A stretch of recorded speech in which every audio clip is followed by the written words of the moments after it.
Viewers and subscribers, welcome back again. This is BVI Channel 1, where you get undiluted truth. Have you heard or seen the video where Miyetti Allah were bold enough to threaten the Nigerian government over the detained leader of Miyetti Allah?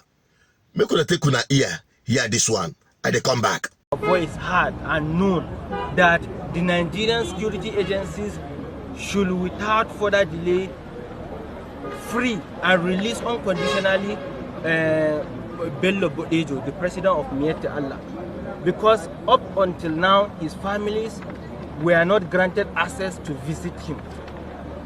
Now we are just coming out from the court and the case has been adjourned to 22nd of March. We hope and pray that before then they will release him, because he is not a criminal. He has no criminal record. He will not run away and leave this country. So if not because of the failure of our security agencies, there are bandits in the forest who they should have gone after, who are carrying arms, but it is defenseless individuals they are going after. This is worrisome, and this shows that they are not even prepared. Why they did not bring him to court today is because they have even failed to establish a prima facie case against him. That is the major reason. So they must release him unconditionally, because we are peace-loving people. We came here peacefully. We deliver our message peacefully, and we do not intend to cause havoc or cause any violence. But if we are pushed to the wall, we don't know what some of our radical members might do. So it is incumbent on the Nigerian government and the security agencies to, without further delay, release Bello Bodejo unconditionally.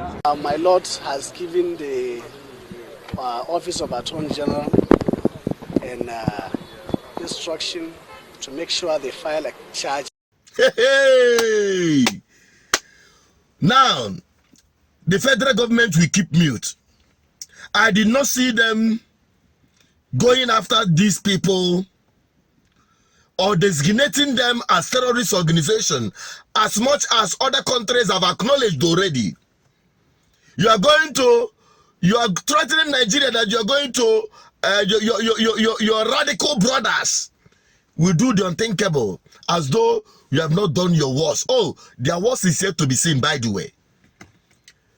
Don't forget that the federal government in the past acknowledged that there are armed Fulani herdsmen who have trooped into Nigeria from across the border, grabbing land, decimating communities. The least these guys can do is to come and threaten the government that if their leader is not released with immediate alacrity. Tell me which organization in Nigeria or any pan-ethnic organization in this country that can say this and get away with it. Only Miyetti Allah. There is something about these people the government is not telling us. But I must tell you, if you care to listen and know, that the powers that be, the caliphates, whom the British colonial contraption was handed over, the powers of Nigeria, understand the power game these guys are playing.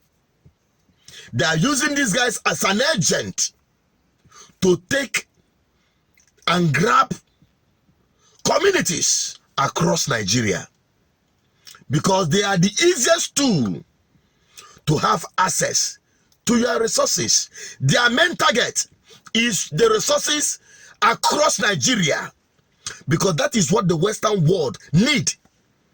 Don't think that every terrorist activities in Africa is by mistake. No, it's not coincident that it is happening around where there are serious deposits of strong mineral resources needed by the Western world to fuel their economy.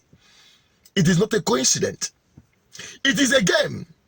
And that is why it seems that Nigerian authority is helpless to tackle the menace of herders. We've talked about banning of open grazing. We've talked about setting up of grazing field for these people by them because it is their private business. Instead of marauding cows everywhere, decimating communities, grabbing their lands by force in the quest to take over your resources for the benefit of who? The Western powers. That is why Nigerians cannot truly be free. That is why this unworkable system Nigeria is practicing will only destroy Nigerians, not even Nigeria. Because Nigeria gets stronger by this kind of impunity. That is why we continue to strongly advocate for regional government, which will put an end to the menace of these people, these marauders. And that is why you have to join your voice, support the advocacy for restructuring of this country truly to regional government through federalism.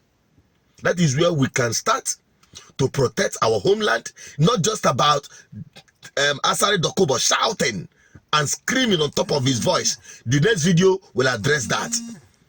Okay, I will publish that on the next video and perhaps on the shorts, so you will understand that.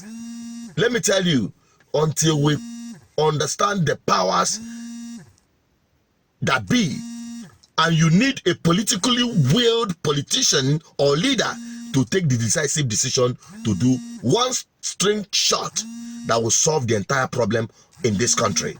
Until we have those people in power, forget it. And that is why we preach good governance, we preach participation, especially during electoral process, because that is the gateway to the government house, to the powerhouse.